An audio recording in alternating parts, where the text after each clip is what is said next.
you go into negotiations with the fundamental assumption that what's good for them is bad for me, and what's good for me is bad for them. Okay? And again, I think that that is true if all we have is price. But as soon as we can start building the relationship by affecting the scope of the business and coming up with creative ways to put the deal together and looking at the tax implications of how the deal is done, see, then all of a sudden we have the room to grow the pie. And how do we do that? Well, we can build trust and share information. So to better our relationship, we can put together our data more effectively and find out where those trades are. But sometimes we create value by asking questions. Okay? Why is that important to you? How are you going to use our product? And the more I understand about your view of the negotiation, the better I can put together a package that creates value.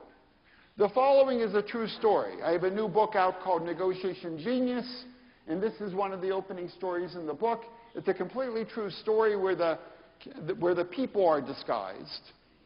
And in the book, I tell about a person named Chris. And Chris is a very nice man who works as the chief procurement officer of a major international corporation. Chris is also known throughout the organization as a fantastic negotiator. I've met many people throughout this corporation who tell me about the amazing things that Chris has done. But Chris is a fairly humble person who always has a simple version of the story where it was not all that complicated. Okay? And this is my favorite of all of these stories. This multinational corporation had a procurement team, a buying team, in Italy, and they had identified a small Italian firm that made a chemical product.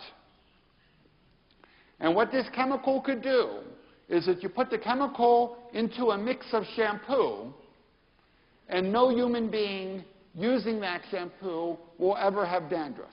And the chemical is completely safe. So the multinational corporation wants to buy essentially all that this small company in Italy can make. And they reach agreement on just about everything, which includes about $18 million a year, and it includes the multinational buying all the chemical that the company can make. And the deal's falling apart over one issue. And the one issue is exclusivity. The multinational wants to be the only company that can buy the chemical. And the reason they want the exclusivity is to have a competitive advantage against other large corporations who, if they got a hold of the chemical, could put it into their shampoo, and the competitive advantage of no dandruff would be gone. The small Italian firm is just consistently emphasizing, it doesn't matter how long we sit here, we're never going to give you exclusivity. We want to do a deal with you. Okay? We don't have any discussions going on with your competitors, but we'll never give you exclusivity. And the deal's about to fall apart, and the procurement team for the multinational calls Chris. Chris is sitting across a big ocean near a big city in his office, and the message is, the shampoo deal is falling apart. Get on the next plane to Milan. Chris, being a very good corporate citizen, quickly packs a bag and heads to the airport, flies to Milan, arrives the next morning. A car is waiting for Chris, drives him for 80 miles to the plant facility, and he arrives, and there's an argument going on, and not surprisingly, the argument has to do with exclusivity. And one side saying, we have to have exclusivity, and the other side saying, we're never going to give you exclusivity. And after 10 minutes, after 10 minutes of Chris's arrival, there's a break called. Restroom break, coffee break. And Chris is walking down the hallway, with the grandfatherly figure who owns the small company, and he pleasantly says to the owner of the Italian firm, "Would you mind telling me why you won't give us exclusivity, since we're willing to basically buy all you can make, and we're willing to pay you a price you're happy with?" And the owner of the Italian firm said, "I'm happy to tell you why.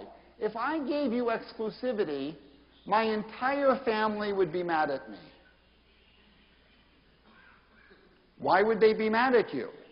"Well, I have a cousin who makes a locally made shampoo, and we sell him 50 liters a year. And 10 minutes later, there was an agreement for worldwide exclusivity, except for up to 100 liters a year for the cousin." Now, the procurement team, who had been in Italy for weeks, tells me about the amazing investigative work that Chris did to figure this out. Chris, who's a very nice, humble man, basically tells the story in the form of, "I can't believe I flew across the ocean twice to simply ask, why won't you give us exclusivity?" But what I want to highlight about this story in a serious way is that there were already successful professionals there who never asked the simplest question of why. The other side didn't even mind answering it. Okay? But you need to know what it is that you don't know about the other side. Ask that information, and ask it in a way that increases their likelihood of giving you the answer. Now, some people are unfortunate. And they're unfortunate because they constantly run into other people who don't